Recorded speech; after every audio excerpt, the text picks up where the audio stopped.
In September 1935, a group of important people who had a stake in the conservation story, they had a meeting here at the Tiger Hotel, because they had been talking back home about the problem with the wildlife resource in Missouri, and everybody realized it had hit bottom and it was really needed some attention. The Tiger was the tallest structure in mid-Missouri at that time, and so I was much impressed as a young man. Everybody was having coffee that morning.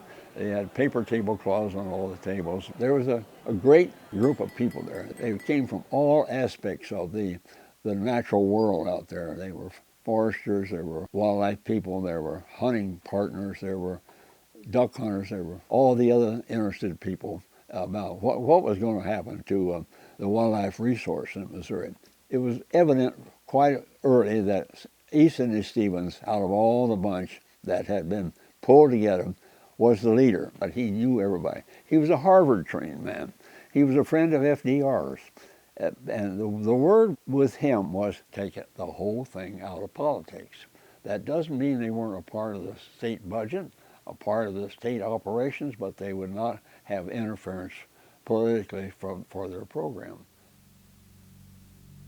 While they were drinking their coffee and so forth, Ding Darling, the famous political cartoonist, books have been written about this guy. He was there trying to be helpful, trying to give his powers and his thoughts to the meeting. And so he began to doodle. He doodled a bunch of ducks rising out of a marsh. I sat at a table right next to him and sat with Mr. Waters. Waters owned the Columbia Daily Tribune. And at the end of the meeting that day, and Mr. Waters took that tablecloth that Ding Darling had been drawing his pictures on. He folded it up and took it home with him. He was saving something that he didn't know exactly what. And I think every day everybody looks at it and says, well, that's the message that Ding Darling gave us, so we're still trying to do the same good thing. It was kind of a culmination of a lot of underground work. A lot of the duck hunters in the state and a lot of the quail hunters, everybody was so despondent about the conditions. And so, you know, you strike when the iron's hot.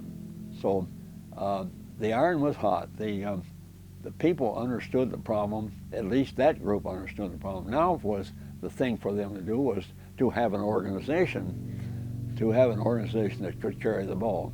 And out of that came the development of the now known Conservation Federation of Missouri.